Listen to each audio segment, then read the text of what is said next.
بسم الله الرحمن الرحيم الحمد لله رب العالمين والعاقبة للمتقين ولا عدوان إلا على الظالمين أشهد أن لا إله إلا الله وحده لا شريك له أشهد أن محمدا عبده ورسوله اللهم صل على محمد وآله كما صليت على إبراهيم وآله وبارك على محمد وآله كما باركت على إبراهيم وآله إنك حميد مجيد أما بعد السلام عليكم ورحمة الله وبركاته.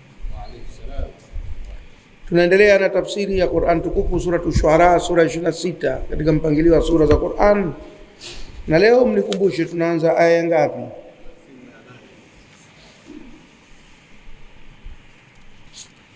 Leo tunaanza aya ya 38.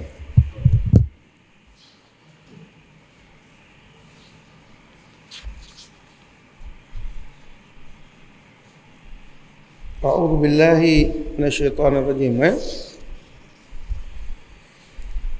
فجمع السحرة لميقات يوم معلوم وقيل للناس هل أنتم مجتمعون لعلنا نتبع السحرة إن كانوا هم الغالبين فلما جاء السحرة قالوا لفرعون أئن لنا لأجرا إن كنا نحن الغالبين قال نعم وإنكم إذن لمن المقربين قال لهم موسى ألقوا ما أنتم ملقون فألقوا حبالهم وعصيهم وقالوا بعزة فرعون إنا لنحن الغالبون فألقى موسى عصاه فإذا هي تلقف ما يأفكون فألقي السحرة ساجدين قالوا آمنا برب العالمين رب موسى وهارون قال آمنتم له قبل أن آذن لكم إنه لكبيركم الذي علمكم السحر فلسوف تعلمون لأقطعن أيديكم وأرجلكم من خلاف ولأصلبنكم أجمعين قالوا لا ضير إنا إلى ربنا منقلبون إنا نطمع أن يغفر لنا ربنا خطايانا أن كنا أول المؤمنين. Aya ya 51.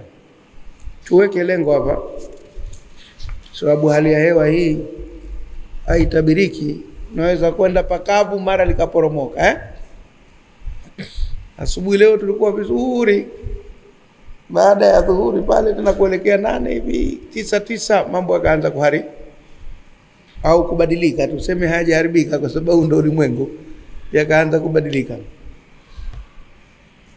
Haya, aya 38 sura Asy-Syu'ara. Bado tunaendelea mtiririko wa kisa cha Nabii Musa dhidi ya mamlaka ya Firauni na jopo lake. Fajumia as-saharatu, basi wakakusanywa wachawi au wanga. Hawa ni wachawi wabobezi, si wachawi wanaojifunza kazi, si wachawi wanaojifunza kazi, hawa ni wabobezi, sahari na alim Kwa hivyo fajumia wakakusanywa saharatu, wale wachawi kutoka kila upande, kwa wale wapiga upatu wanaonadi kama tulivyotaja huko nyuma. Kwa hivyo ilikuwa ni kazi ya muda kidogo, haikuwa kazi ya mara moja kuweza kuwapata kutoka katika miji yote mikubwa anayoitawala yule bwana mpaka wafike. Ilikuwa si muda mfupi, kitambo kimepita.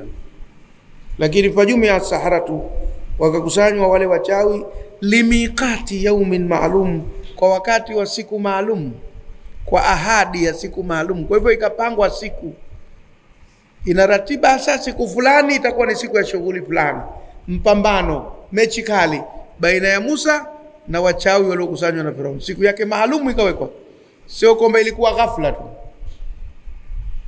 Ndio ile miqat, inna yawmal fasli kana miqat.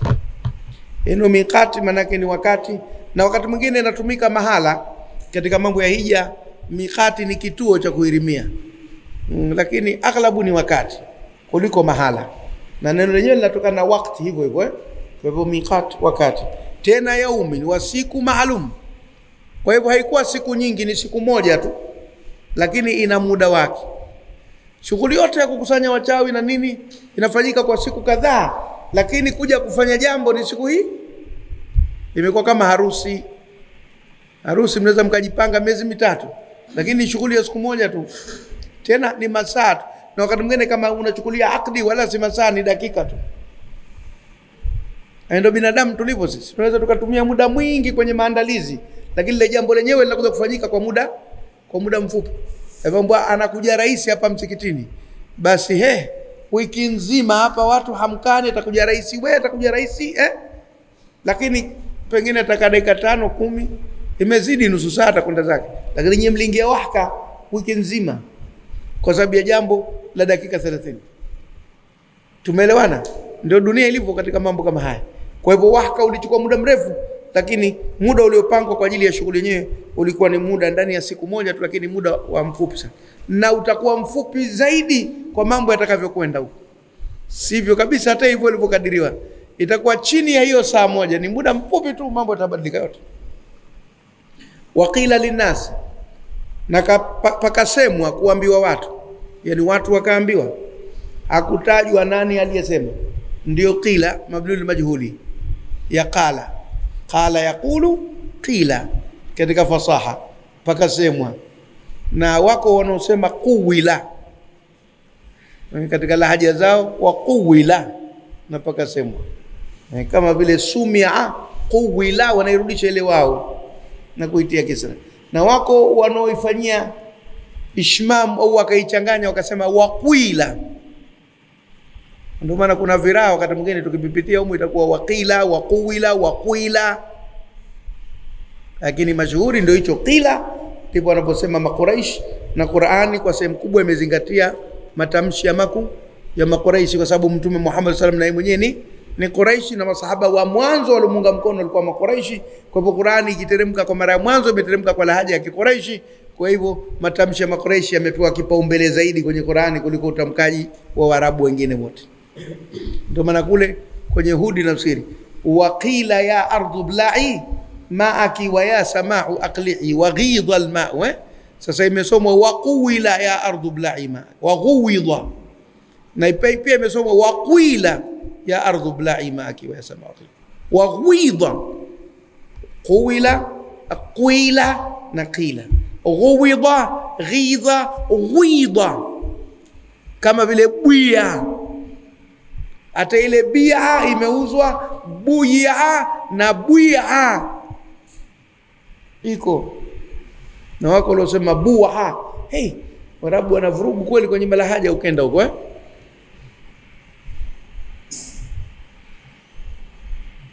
Kwa hivyo waqila na paka semwa, lakini msemaji hajatangazwa.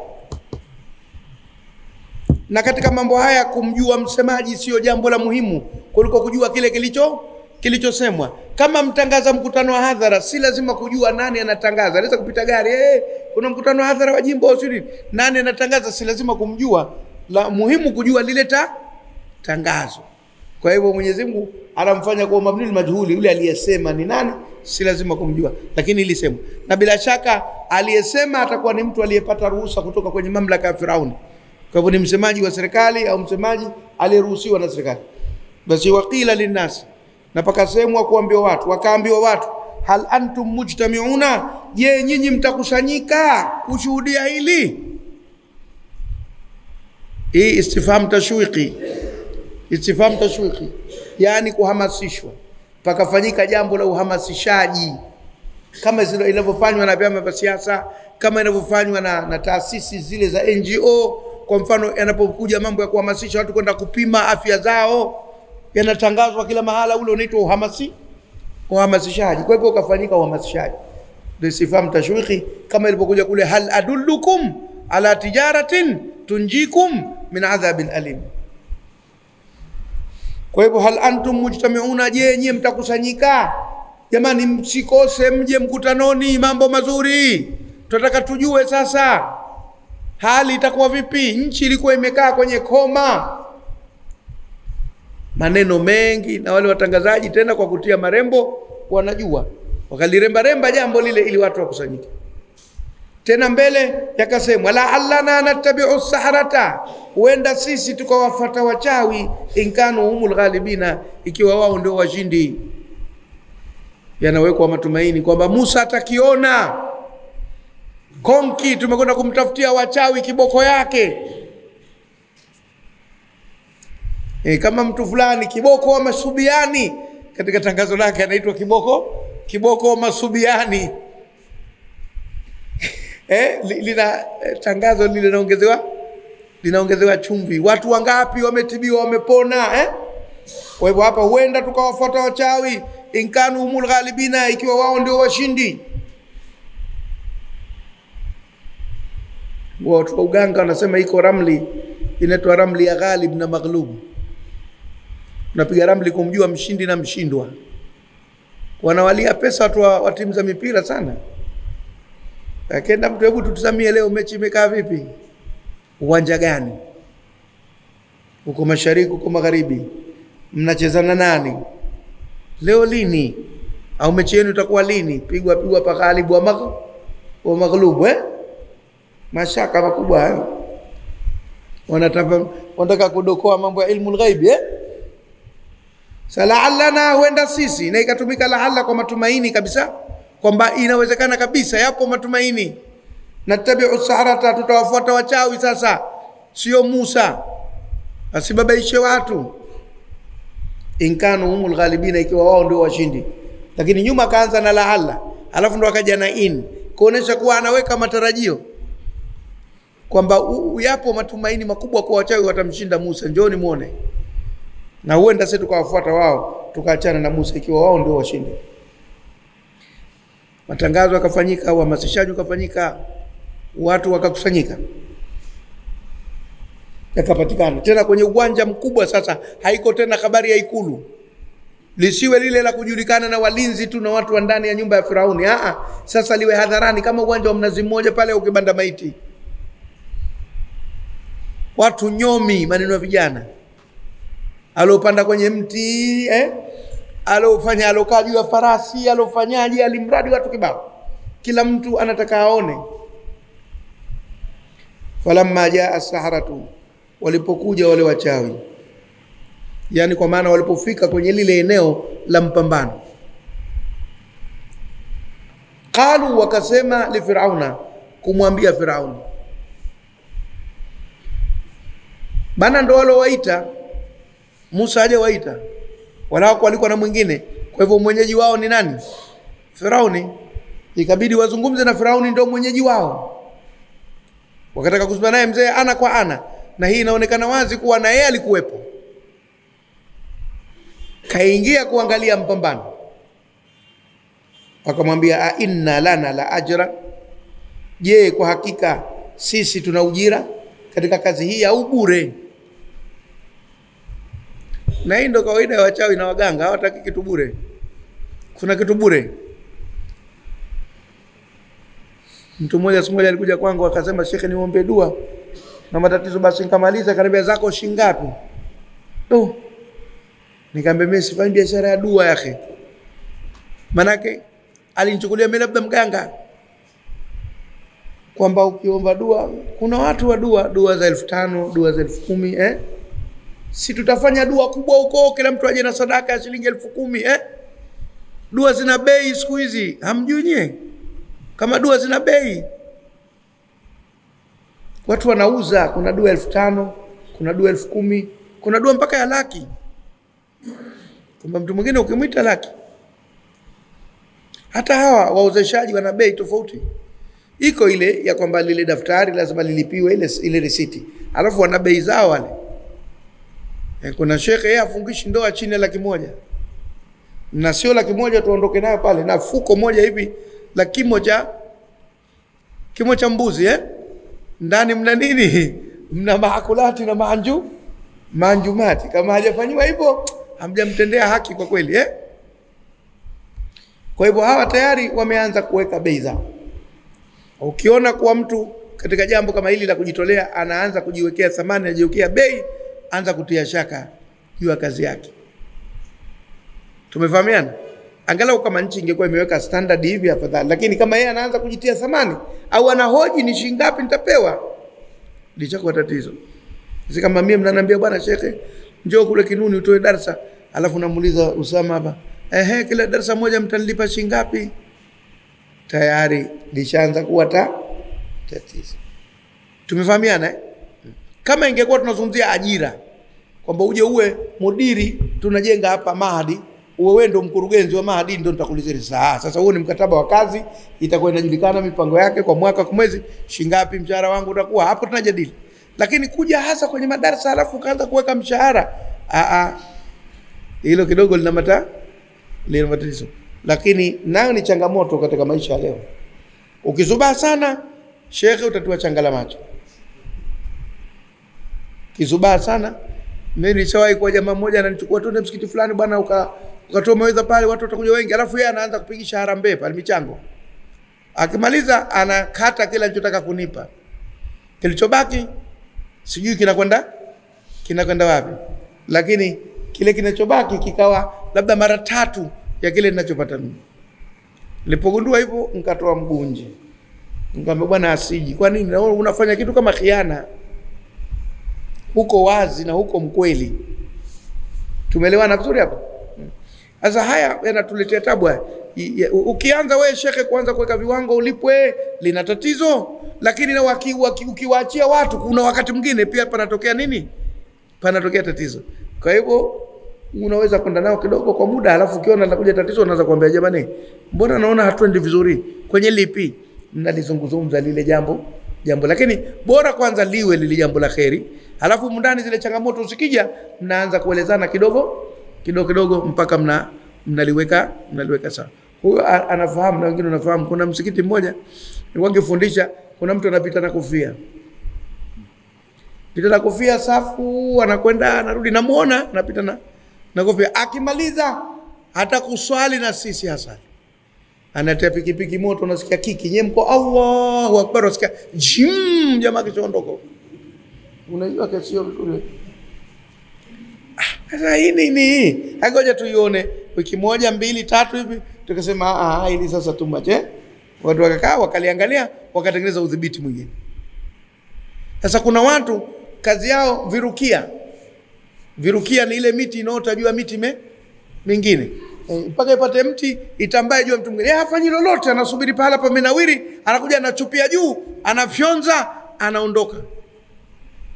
Akiona pamenawiri tu anaanza kupiga mahesabu, ataingia vipi? Lakini yeye hafanyi kazi. Virukia wako wengi siku hizi. Au mnaita jina jingine jina gani? Ule mti kirukia una jina jingine ule. Mtandakanga au kitu gani? Au iko aina kwa aina ya miti, lakini kirukia ni ule ambao unarukia mtu mwingine. Nyewe kwani mnauhitaji? Au hujui mti ambao unajaribu kuota au unakaa juu ya mti mwingine? Yapo jina lake. Kwa sababu ukienda kwenye watu wenye mashamba mikorosho, waona kitu kinatanda juu yake sana kile kinaitwa kisomzizi. Kisomzizi maana ile haina mizizi.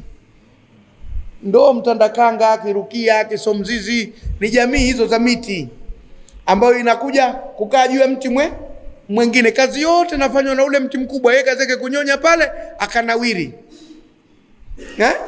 Wapo hao. Na katika maeneo yetu ya dawa na harakati wanapatikana, wako kwenye jambo jingine kabisa. Ni mnapiga kelele huku kwa ajili ya haya, yeye anajipanga namna gani atakusanya pesa, Basi qalu, wakasema li Firauna, kumwambia Firaun, inna, je hakika sisi lana tutakuwa nao la ajran, ujira kweli, in kunna nahnu alghalibin, ikiwa sisi ndio washindi tutalipwa chochote, au ushindi wetu utakuwa ni kupigiwa makofi tu, asante sana, hongera. Mimi sitaki hongera mdomo, taka niondoke mfuko wangu umetuna, narudi nyumbani napokewa kwa changwe na viteweo vya aina zote, nyama, kuku, samaki, mboga. Je, tukishinda tutapata chochote? Wakaonesha interest yao, kumbe wao sio kupambana tu, wao wamekuja kwa ajili ya kitu. Na hili ndio linalotakiwa binadamu litafakari. Kama mtu mchawi kweli siatengeneze pesa, Hasa aje akuroge wewe ili alipwe. Ya nini? Aroge hapa afanye mambo mapesa ya au akae kitako usiku afanye mambo yake, aruke akae juu ya benki. Alafu zile pesa zio zinakuja zenyewe kama chemchemu. Na kapu lake anazitia, alafu anakwenda zake. Tutamjua mchawi barabara kabisa. Lakini yeye anaroga kumtia mtu kichaa, anamtia mtu maradhi, anaua ili alipwe. Kumbe nani mfanyakazi kama sisi, mhangaikaji. Huyu tumtie katika orodha ya wahangaikaji tu. Lakini kwa sababu ana ujanja wa kuonea wenzake, basi anaonea wenzake ili yeye apate kile. Hana ujanja. Kwa hivyo angekwenda zake Geneva, akaruka akaenda benki kuu ya dunia, akakaa juu huko, au akafanya mambo yasionekane, akapita milangoni, akaondoka na mapesa. Kuna madola kule, kuna madhahabu, kuna kila kitu. Yanamshinda hayo, anakuja kuchukua pesa za wanyonge. Anatutia adabu na kututesa sisi, ananyang'anya watu pesa. Ndio hii fikra yao kote duniani. Lakini kwa sababu kuna mambo wao wanayamudu, wanayajua sisi hatuyajui, na wanatuumiza, hapo sasa ndio penye kuwapa watu hofu. Inakuwa tabu. Wakataka ujira. Qala naam, kasema ndio. Kwa nini msipate ujira bwana?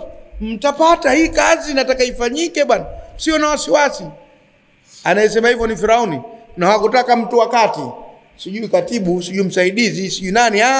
Mwenyewe aseme bwana mkubwa. Kwa hivyo atajua kama atanyofoa wapi, atachukua wapi, lakini sasa tutalipo na bwana mkubwa.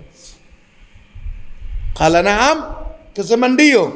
Na hii naam maana yake msisitizo, nakubali. Yes, mtapata. Tena zaidi ya hapo, wa innakum idhan laminal muqarrabina. Na kwa hakika nyinyi kwa hivyo mtakavyofanya mkashinda, laminal muqarrabina, kweli ni katika wakaribishwa hapa Ikulu. Mtakuwa mnaalikwa mara kwa mara humu. Mlango uko wazi wakati wote, mkiwa na jambo mnakuja kulisema moja kwa moja kwangu mimi. Shapata kibali nye, green card, mtapata kadi ya kijani nye kuingia Ikulu, itakuwa ni kwenu humu, mnakuja mkinywa kahawa na mie na kunishauri mambo. Minal muqarrabina, katika walio karibu. Unaona, kukaribisha katika maana mbili, kusogeza karibu na kumkaribisha, kumwalika mtu. Ndio Kiarabu na Kiswahili tunakwenda sambamba. Kumkaribisha, kumsogeza karibu, na kumkaribisha, kumwalika aje ale, anywe, alale, afanye chote. Muqarrabina. Kule kwenye Al-Waqi'a, fa amma in kana minal muqarrabina, nako peponi kuna muqarrabina. Tumuombe Mwenyezi Mungu atujalie katika muqarrabina bwana. Maana yake muqarrabina ndo wenye pepo hasa. Wale wengine wamo tu ashabul yamini, sawa hata kuwemo peponi, lakini katika muqarrabina ni daraja la juu. Fama in kana minal muqarrabina, daraja moja. Amma in kana min ashabil yamin, daraja jingine. Kwa hiyo iko wazi wazi kwamba pepo kuna muqarrabina, wale ambao wamekaribishwa, wamesogezwa karibu zaidi, watakuwa karibu na manabii, karibu na watu wakubwa, na mambo yatakuwa makubwa. Alafu kuna wengine tena pata sote.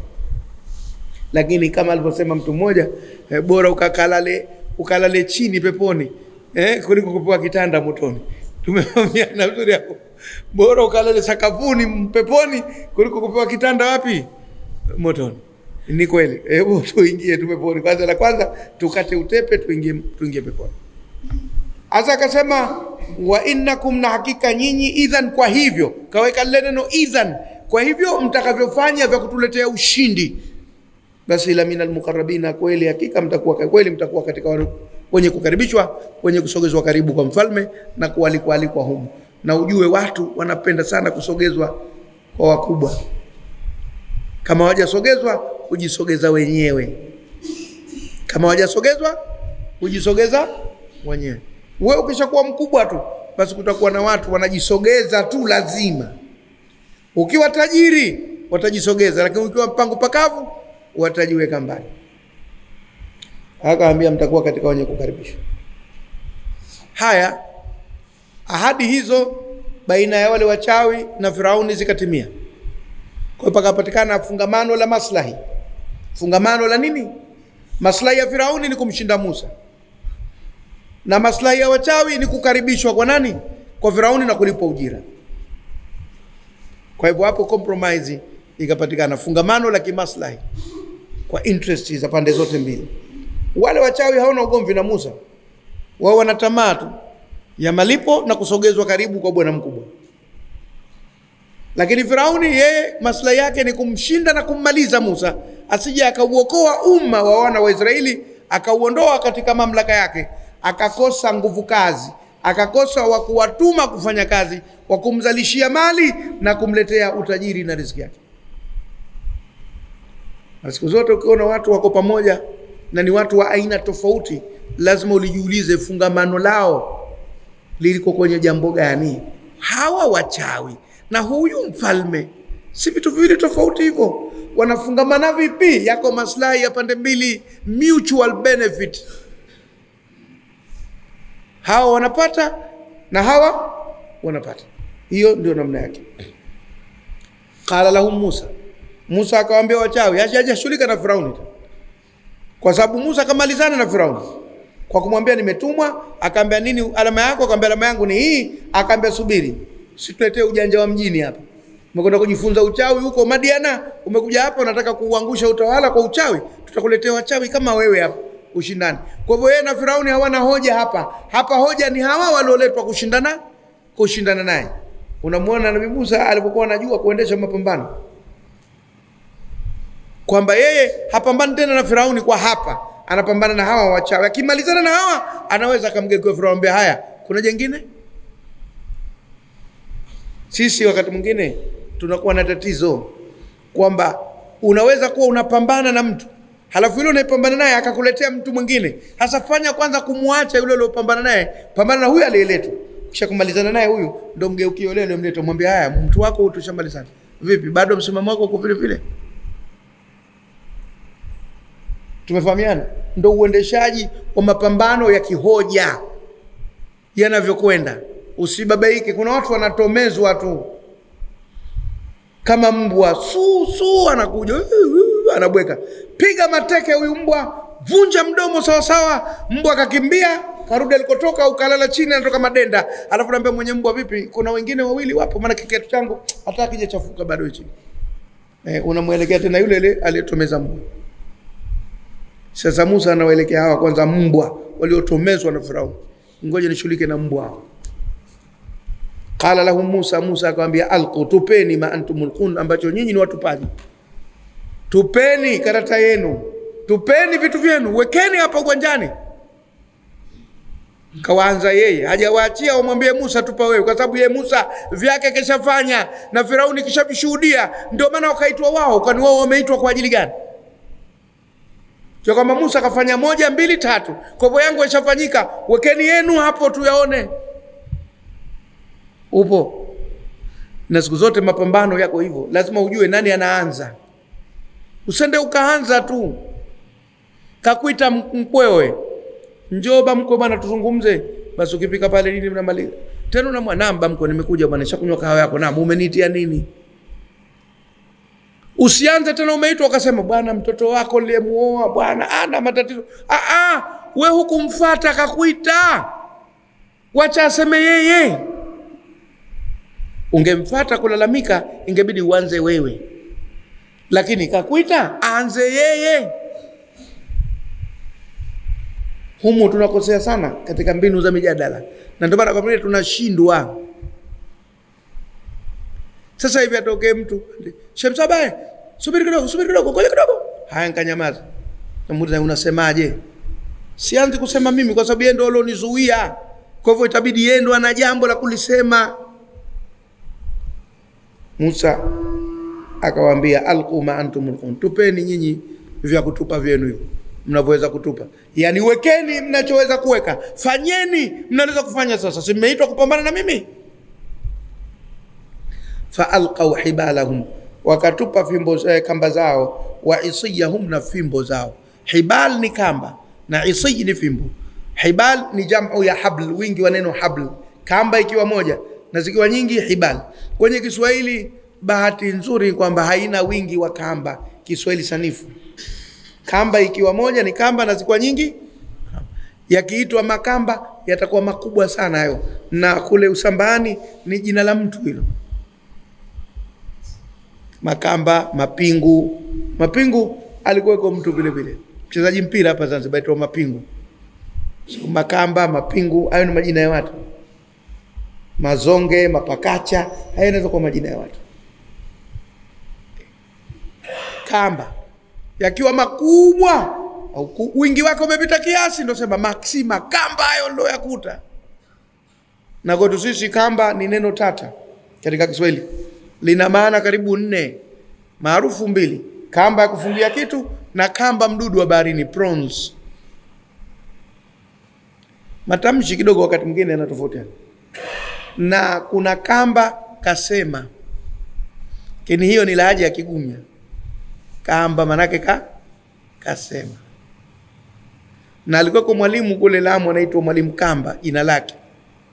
Watu wakatengeneza sentence wakasema Mwalimu Kamba, kamba mfunge kamba kwa kamba. Zikawa kamba 4 humo ndani. Mwalimu Kamba, kamba mfunge kamba kwa kamba. Yani Mwalimu Kamba kasema mfunge kamba huyu mdudu wa baharini kwa kamba hii ya kufungia vitu. Mwalimu Kamba, kamba mfunge kamba kwa kamba. Kiswahili nacho kinataka ukiende kwa utaratibu.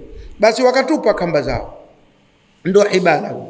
Faalqaw hibalahum wa isiyahum, na fimbo zao. Kwa hivyo ni habari za kamba na fimbo ndo zoko kwa hapo. Waqalu, na wakasema, biizzati Firaun, kwa utukufu wa Firauni, inna hakika sisi la nahnu, kweli sisi alghalibuna, ndio washindi.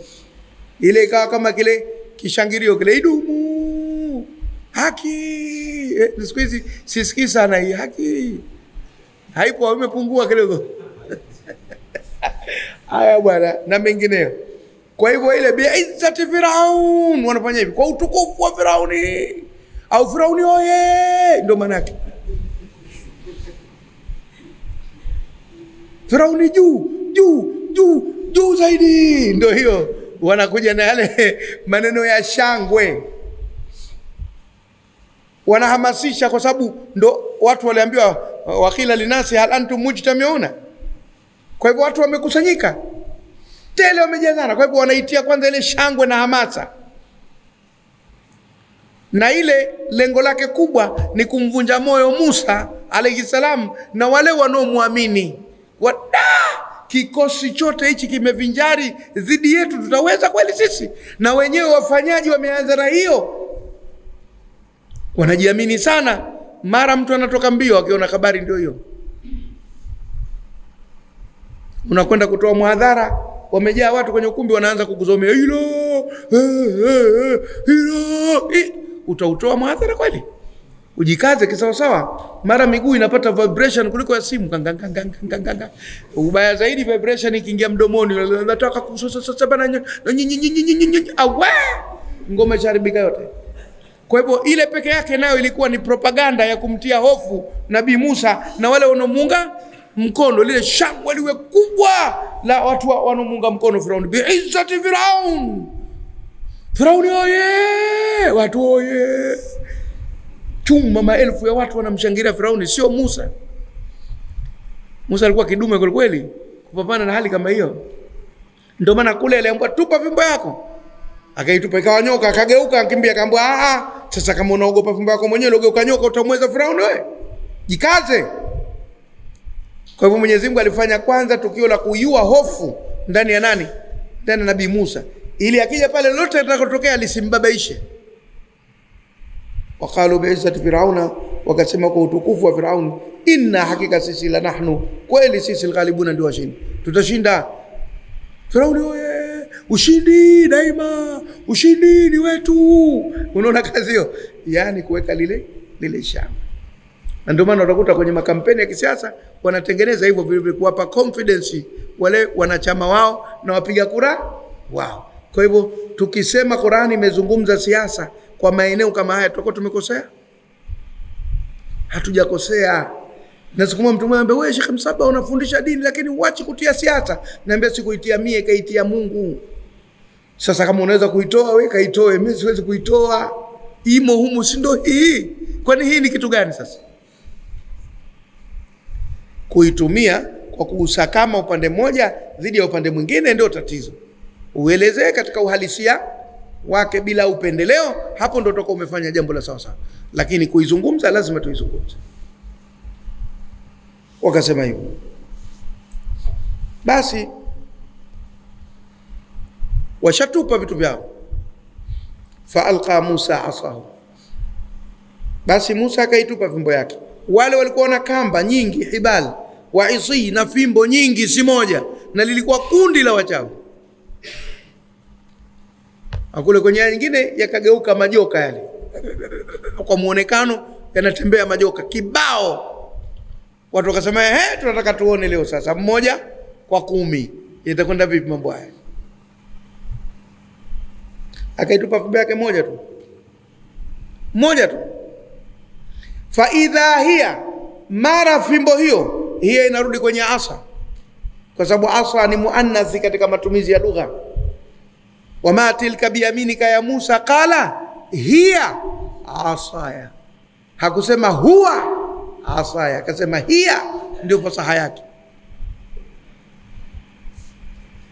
Qala alqiha, kamwambia itupe. Fa alqaha, akaitupa. Sio alqihi fa alqahu,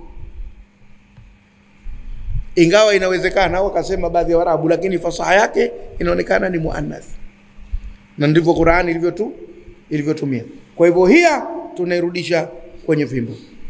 Fa idha hiya, mara hiyo, Kiswahili cha zamani, tahamaki fimbo hiyo, au ghafla fimbo hiyo, talqafu ma yafikun. Hapa ndo pana maneno. Wazee wetu wa zamani wanasema inameza kile walichokibuni. Yani ile fimbo ya Musa ikameza zile zote. Na wengine wakasema yale majoka yote yakamezwa na huyu nyoka mmoja wa Nabii Musa. Akawa amesema pale zilipotupwa kamba na fimbo zikageuka nyoka wengi. Nabii Musa akatupa, likateuka lake moja tu kubwa, likaenda likameza zote. Ndo tulivyokuwa tunafundishwa zamani miaka yote hiyo misikitini na wapi mashehe wetu, kwamba nyoka wa Musa kameza majoka yote pale, sio tena akapata mimba au nini hajulikani, lakini alimeza vyote. Ndo tulichoambiwa. Na mimi sisemi kwamba labda lilikuwa kosa la hivyo na nini, la hasha, lakini nasema umakini tu, kwa sababu mambo haya ni mambo ya matukio katika historia.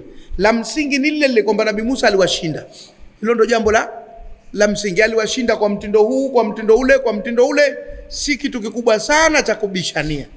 Maana sisi Waislamu wakati mwingine tunabishana kwa vitu vidogo sana, mpaka tunafika mahala inakuwa vurugu. Ni leo kusema siku moja habari ya kidole kutikisa, haraka hafifa hii,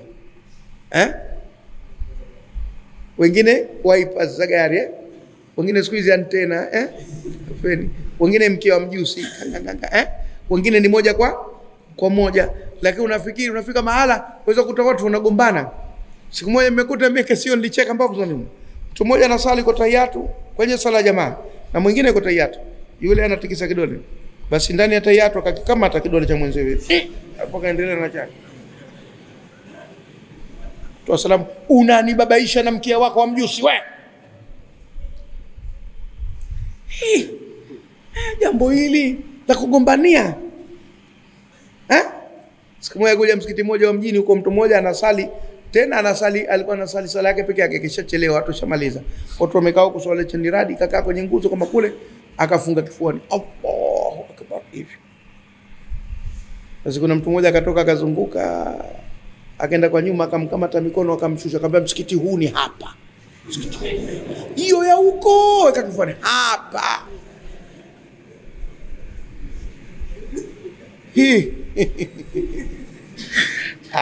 Jamani, tumezidi tuvumiliane. Haya ni mambo ya kawaida tu katika ujenzi wa hoja, na kila mtu anafuata vile alivyoridhika. Kwa hivyo hakuna migogoro. Lakini sasa kuna vitu kidogo hivi tunavikuza, vinaonekana kama vikubwa baina yetu, wakati havina ukubwa wote. Hivyo ni vitu vya kuvumiliana tu. Kama ukubaliana naye basi mwache. Umenifahamu? Hasa tuje hapa.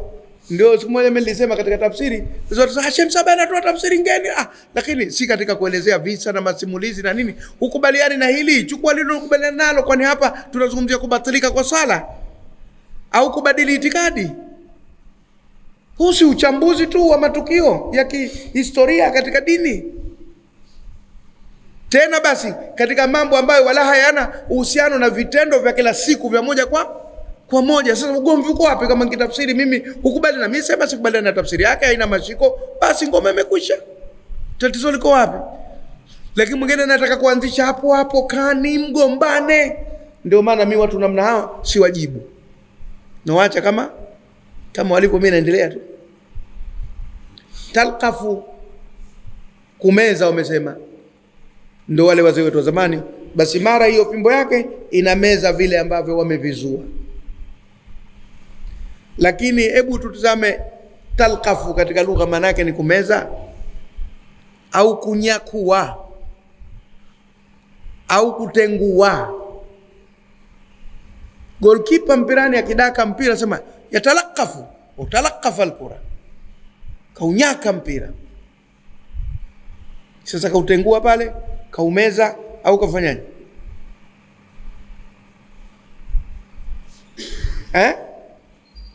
Tutumie nini hapa Kiswahili, kwamba unanyakua walivyovizua au unatengua walioyazua? Maana yaafikuna, wanazua. Ifkun maana nini? Uzushi. Wailun likulli afakin athim, mzushi. Sayafikun maana wanayazua, hayapo, wanayatengeneza tu, wanayabuni. Sasa umeyameza walioyabuni, umeyanyakua walioyabuni, au umeyatengua walioyabuni? Kwani kilichobuniwa kinahitaji kufanywa nini? Kumezwa au kutenguliwa? Kaja mtu na story ya kubuni, unaifanyaje? Unaimeza au unaitengua kwa kuivunja? Haya basi, twendeni mbele. Hiyo homework inakuachieni wenyewe.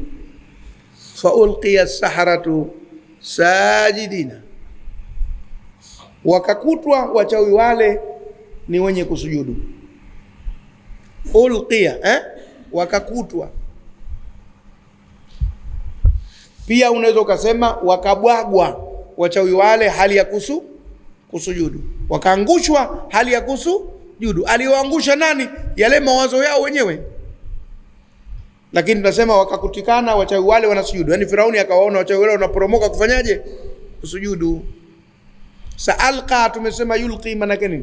Sikutupa. Wakatupwa wachawi wale wanasujudu, maana wakaanguka chini wanasujudu, wakaporomoka wachawi wale kusujudu.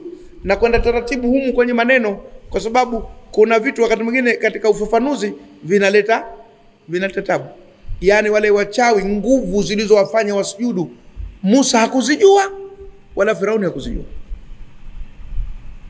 Wewe unashindana na mtu, alafu mtu yule kakushinda, alafu unaonekana unasujudu, atatambua vipi? Tuchukue mfano wa mpira. Siku hizi wachezaji wa Kiislamu wanaocheza katika ligi za Ulaya wamekuja na mtindo wa kwamba akifunga goli anasujudu.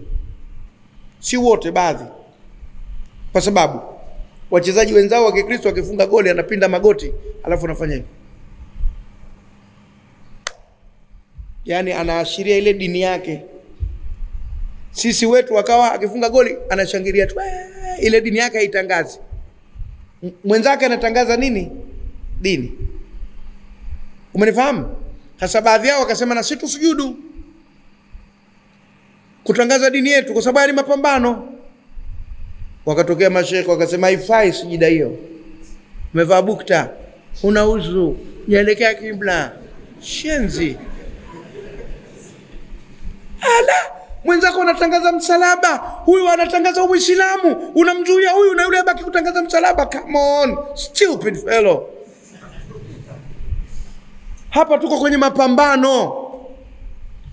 Hii ni jihadi ya vitendo, si ya kuuana.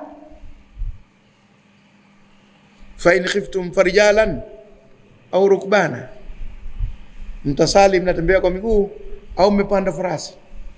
Hii wala hajasali, kasujudu tu sajidata shukri. Na ukirudi kwenye fiqh, sajidata shukri wanazuoni wengi wanasema utaisujudu hata kama huna udhu, na hata kama hujaelekea kibla. Wengine wanasema uko mahakamani, umeshtakiwa ufungwa kifungo cha maisha, alafu hakimu anatangaza kwamba hana shtaka la kujibu na mwachia huru. Uko pale pale juu kwenye kiriri, piga sijida yako. Kama umeelekea kwa jaji, umeelekea dirishani, umeelekea kwenye gari yako, sajidati shukri. Kwani umeambiwa sajidati tilawa ile? Sisi ndio Waislamu tulivyo. Kwenye mapambano hatuna hikma kabisa. Tumeng'ang'ania tu mafatwa mgando, chuma hamegwa, nondo unaitia mdomoni, unatoa meno, nondo imebaki vile vile. Mifatwa migumu. Siku moja niliulizwa swali hilo, nikasema asujudu hata kama pana mkojo. Hapa anamshukuru Mungu na kuitangaza dini yake. Tumefahamiana vizuri hapo? Yuko kwenye kazi ya da'wa pale. Si ibada ile. Yale ni mapambano. Labda ibada kwa maana pana, wa ma khalaqtul jinna wal insa illa liya'budun, lakini si ibada sha'airia kwamba anaswali. Afanye. Ndio tatizo letu sisi. Tunataka lazima tupate watu wamebadilisha mawazo yao, wanakwenda na wakati, wanauona ulimwengu kwa jicho la tatu, haya mawili, halafu wana la tatu la akiba, wanautizama tena from third eye, kutokana na jicho la tatu wanautizama ulimwengu. Ndio wanaweza kufika mahala wakafanya kitu kinachofanana na mahitaji ya dunia ya leo katika mapambano. Basi wakakutwa wachawi wale, au wakaangushwa wachawi wale sajidina, hali ya kusujudu, wakasujudu. Na hili ndio jambo la uzito mkubwa sana. Nani alowaambia wachawi wasujudu? Limezaliwa vipi wazo la kusujudu? Na je, walikuwa wanamsujudia nani? Musa au Mwenyezi Mungu? Au wanasujudu kwa sababu ya kushindwa? Kwenye aya nyingine inaonekana wazi wamemsujudia Mwenyezi Mungu. Lakini kwa nini? Kuna baadhi ya watu wa historia wanatuambia, si lazima kuamini haya, kwamba wale wachawi walifundishwa fani ile ya uchawi, lakini mwalimu wao aliwapa wasia. Wasia wangu, mtayafanya haya, yatakuwa mpaka mtakuwa maarufu. Siku mtakapoyafanya mbele ya mtu ambaye ameyazuia yasiwe, basi mjue ndo ngoma isha expire. Uchawi haufanyi kazi tena, ule kufundisheni ndo mwisho wake. Na kutoka hapo mnatakiwa msujudu na muache kabisa habari hizi. Wasia wa mwalimu wao uko nyuma, lilipotokea wakatekeleza. Tumefahamiana? Jambo hili linapatikana vile vile katika watu wa karati na kumfu. Unaambiwa siku zote ukishakufikia kwenye hatua fulani, kuna mkanda unavishwa mpaka unafika black belt si na nini ukipigana na mtu akakupiga kwa mbinu zote tulokupa, muamkie. Na maamkizi yao, kusanya viganja vyote viwili vya mikono, vilete hivi, weka hapa, alafu inama. Nimekukubali wewe mkubwa kuliko mimi kwenye mambo haya. Umeelewa? Na yeye anakupokea kwa kuweka kidole gumba kwenye moyo hivi, na mimi nimepokea salamu zote ulizozileta. Lakini kisha kukunguta vizuri, wakati huo yuso lako limekuwa kama nini? Kama mahamri ya wete. Ndio naambia, master, I surrender wholeheartedly. Kuanzia siku hiyo tena bosi wako yule anakutuma, humtumi. Sisi vile vile katika dini tunatakiwa, ukikutana na mwanachuoni aliyekuzidi umpe heshima yake. Lakini sasa hivi limetokea jambo, akikuzidi kwenye jambo namfanyia choyo, na unatafuta namna kumtafutia ila tu mpakazie, basi hana lote yule. Tunakimbilia maslahi ya utukufu, maslahi ya heshima. Bingwa wa kusema tu, mjanja wa maneno tu yule. Haya, mjanja wa maneno, lakini wewe huna, umekuzidi kangalau hili, kwani mjanja wa maneno hautakiwi? allamahul bayan, kwani bayani sifani nayo. Allama al-Qur'an khalaqa al-insana allamahul. Haya, kwa hivyo wakakutwa wamesujudu. Kwa hivyo wakafuata zile kanuni zao kwamba wakishindwa lazima wasalimu amri. Qalu, wakasema amanna bi rabbil alamin, tumemwamini Mola wa vilimwengu vyote. Ndicho walichotakiwa kufanya. Wakishindwa waachane na yale, waje kwenye imani hiyo, watoke hatua moja kwenda hatua nyingine. Hata huko kwenye vitabu vingine huwa wanaambiwa, lakini wakaidi tu. Wanaambiwa atakapokuja mfariji mfanye nini, ili na ili, lakini wao tena hao yataki. Kwa hiyo kule kuganda, kama vile unafanya kazi kwa kiongozi, alafu anakuambia nikiondoshwa mimi akaletwa mwingine, tena mimi nisahau kufuata amri za huyu mwingine, kaletwa bosi mwingine ofisini, wewe una mambo ya yule wa zamani, umebaki kule. Lazima ubadilike. Sitasema kwenye mpira akibadilishwa kocha, mnamtizama anapokuja. Kama anakuja kwa njia za yule aliyotangulia, mtaendelea vile vile. Akija kwa njia zake nyingine, lazima mumfuate kwa njia zake nyingine. Huyu anachokitaka anaweza kukubadilisheni kabisa formation yenu yote ile, akakupangueni akaja na mpango mwingine. Sasa kama hamjakaa tayari kufuata mipango ya mwalimu mpya, litakuwa tatizo. Tumefahamiana vizuri hapo? Kwa hivyo ndio maana yake. Hawa wakawa wako tayari kufuata mipango ya mwalimu mpya Musa alayhi salam. Qalu amanna, wakasema tumeamini bi rabbil alamin, kwa Mola wa ulimwengu wote, vilimwengu vyote. Nani huyo? Rabbi Musa wa Harun, Mola wa Musa na nani? Na Harun. Na wakawataja wote wawili. Kama nilivyokuambieni, utume wa Nabii Musa umefanya kazi kwa kupitia watu wawili, haukupita kwa mtu mmoja peke yake.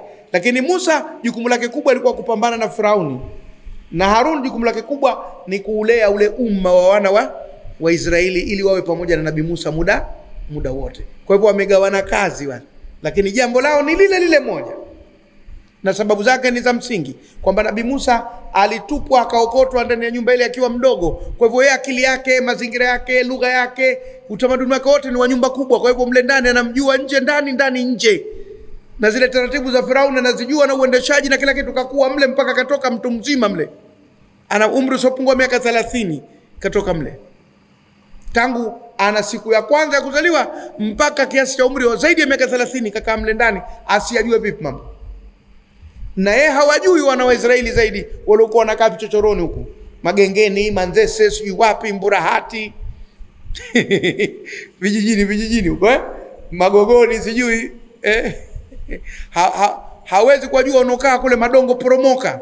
Anawajua kwa muonekano, lakini hawajui kwa undani kabisa wameshao. Kwa hivyo Harun ndio alikuwa kaa kule, na zilikuwa lugha mbili zinatumika, lugha ya nyumba kubwa mbali na lugha ya walala hoi mbali. Kwa hivyo Nabii Musa alikuwa anaifahamu zaidi ile lugha ya nyumba kubwa inayotumiwa na Firauni kuliko hii lugha ya walala hoi, hana fasaha. Na Harun anajua zaidi hii kuliko ile inayotumika nyumba kubwa. Kwa hivyo kila mmoja akapewa jukumu lake, alifanye kwa namna yake. Tumefahamiana? Kwa wale watu wa Arusha wanajua kuna Masai aliyezaliwa Arusha mjini na kuna Masai aliyezaliwa Longido. Sasa Masai aliyozaliwa Longido ndo anazungumza ile ero subai ndito anakizungumza kile. Wewe aliyezaliwa mjini Mswahili tu kama mimi na wewe, havai migolole wala habebi sime wala nini wala chochote. Kwa hivyo ni hali mbili tofauti, na ndio maana wale mitume wakawa kila mmoja na jukumu lake.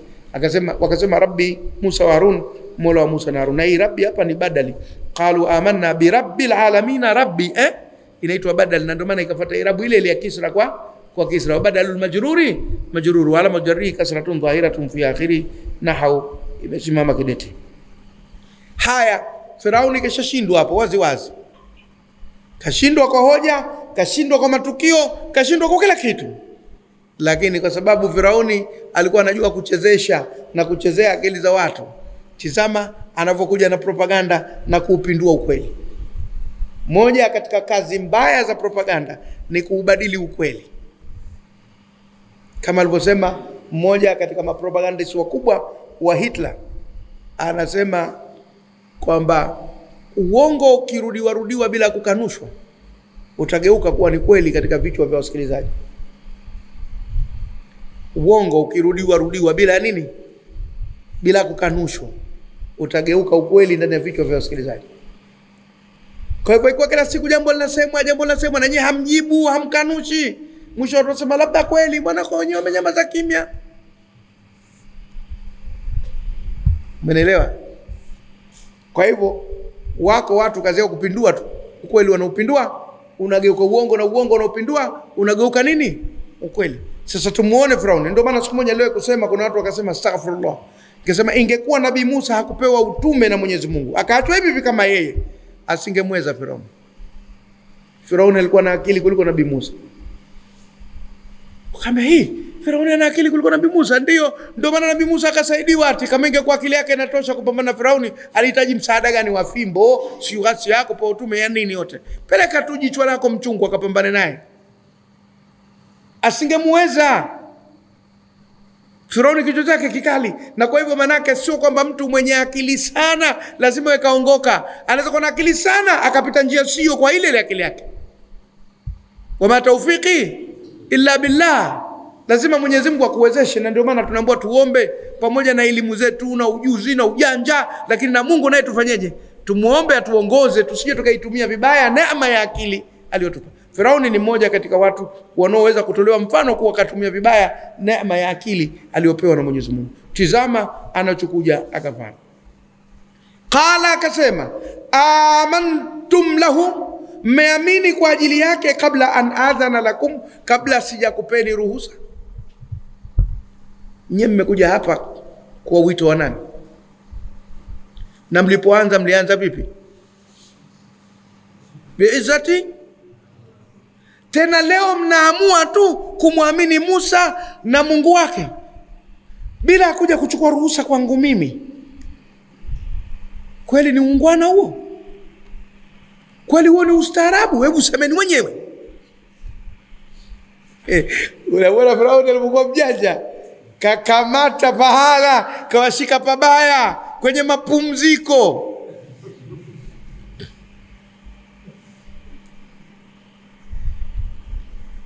Na inaonekana Firauni alikuwa na tatizo kubwa sana katika utawala wake. Ilikuwa haruhusu mtu kufuata imani bila yeye kumpa kibali.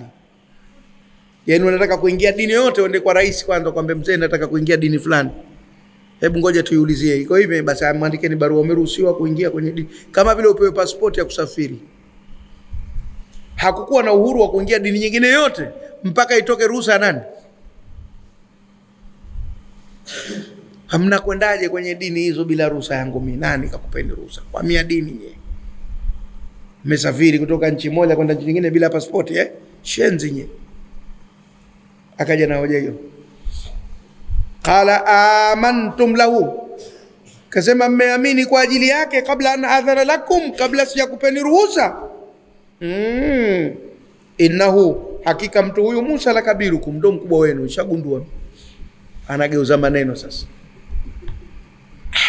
Kenda kuwatafuta mwenyewe na kamwambia Musa, tupe muda, arjihi wa akhahu wa ba'ath fil madaini hajirina yatuka bikulli saharin, na kwa muda uliopangwa. Halafu leo tena aliokwenda kuwatafuta yeye kwa karama zake na kuwaleta, na wakasimama kwa utukufu na kwamba watapewa zawadi wakishinda, washakuwa ni wanafunzi wa yule aliyeshinda.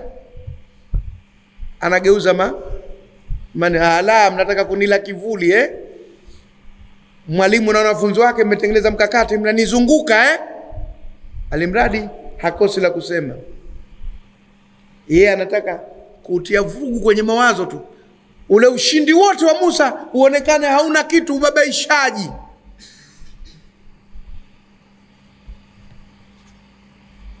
Innahu, hakika huyo la kabirukum, kweli ndo mkubwa wenu.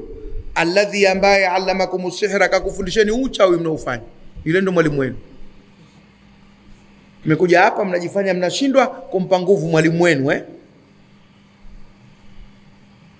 Fala sawfa ta'lamuna, basi mtakiona cha mtema kuni.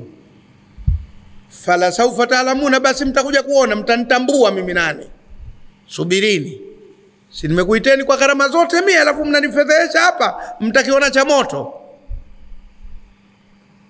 Sasa anakuja kuwaadhibu. Hawaadhibu kwa sababu ya kushindwa. anawadhibu kwa kumwamini Musa na Harun, lakini ndo hasemi ile sababu, anatafuta kitu kingine anafunika pa. Tumefahamiana? Ndo yale ya mama yetu na baba yetu. Wakati mwingine kwenye familia unamwona baba anakufokea, kumbe kakerwa na mama. Pengine mama akumpa mzigo siku hiyo mpaka asubuhi. Wewe asubuhi, baba nataka pesa ya skuli, yani pesa ya shule. Nyinyi mnafikiri sina ukotokotwa kila siku pesa skuli? Haya, nenda skuli, ukirudi huko utakuja kula. Msunuze mambo pesa. Kumbe kero lake kanyimwa mzigo na mama yako. Wewe anakufokea wewe kwa kunyima pesa skuli hapo. Anabaliza dukuduku lake kwa mtu mwingine. Tumefahamiana? Na mama siku hiyo umefika jioni hamna chakula, mama nina njaa. Kamwambieni baba yenu huko ndio mwenye mapesa kuchezea. Mmemtumwa wenu humu. Kumbe wamegombana. Kamwambia mama kamwambia baba anataka nguo ya harusi, kamwambia sina pesa, basi vurugu. Imekuwa tena sisi watoto balaa. Mimi maremba babangu alikuwa rafiki yangu, basi akishakukirana na mama tu akiniona njoo sana. Mama yako mkali kidogo, tumepapurana ukwende taratibu. Basi naona leo hapa ingiliki. Basi uingia chumbani kwa ukimya kanyama. Na wewe njoo nataka nikutume. Au ndio mshazungumza na baba yako? Hajaniambia kitu baba. Haya nenda fanya hivyo. Lakini ule moto unaweza kutuwakia na sisi watoto. Ndio familia zetu zilivyoishi. Asa hapa anauwasha moto kwa wale waita inna ula kabirukum alladhi allamakum as-sihra. Hakika huyo kweli ndo mkubwa wenu aliyekufundisheni uchawi. Fala sawfa ta'lamun, mtakuja jua, mtanitambua mimi nani. La uqatti'anna aydiyakum, nitaikata mikono yenu. La uqatti'anna, kweli nitaikata mikono yenu. Ile uqatti'anna, qatta'a, kuna qata'a na qatta'a. Qata'a kakata, qatta'a yuqatti'u, manake anakata kwa shadda. Wasuqu ma'an hamiman faqatta'a am'a'ahum, yakakata matumbo. Hakusema la aqta'anna, akasema la uqatti'anna, pana mashadda hapo. Hakusema kwa hakika nitaikata, la uqatti'anna, nitaikata.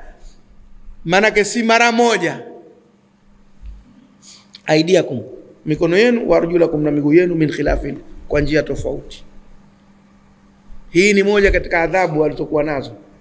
Akikata mkono wa kulia anakata na mguu wa kushoto.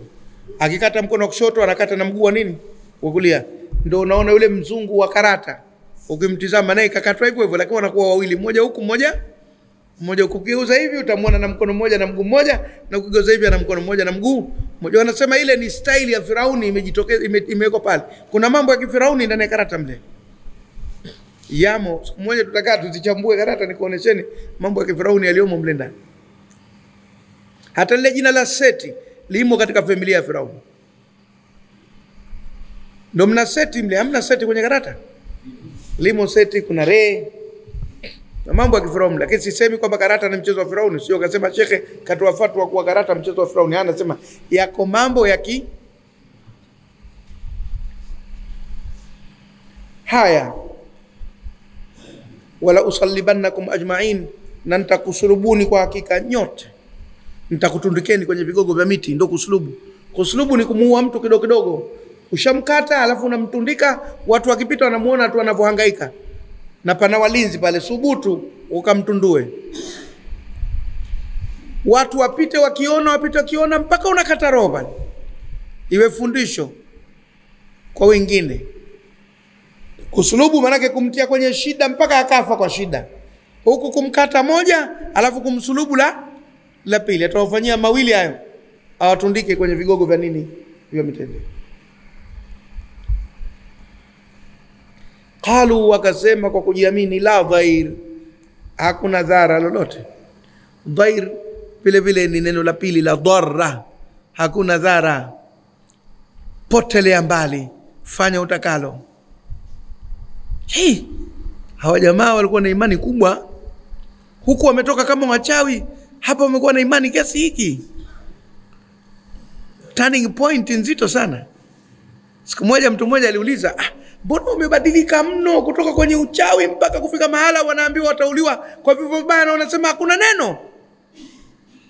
Yako maneno mbele huko yatakayoonyesha kwa nini wameyasema maneno haya. Tumefahamiana? Na ndo ile masahaba, ukakuta sahaba anaslimu siku hiyo na siku hiyo anakuwa mtemi katika Uislamu. Kwani Sayyidna Umar kaslim vipi? Katoka na nia kumuua Nabii Muhammad sallallahu alaihi wasallam. Alipofika akakutana na wenzake kule kina Hamza kina nani, wakamweka kwenye mabadiliko.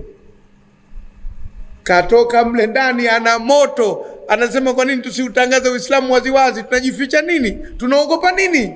Ana moto mkali, kenda na moto mkali wa kuharibu, kaja na moto mkali wa kutengeneza. Turning point. Na mara nyingi watu wa kweli hata akiingia kwenye ubaya, akawa ule ubaya anaufanya kwa nia sana, basi akija kabadilika na wema ataufanya hivyo. Ndio maana kuna watu misikitini wadhibitini kidogo.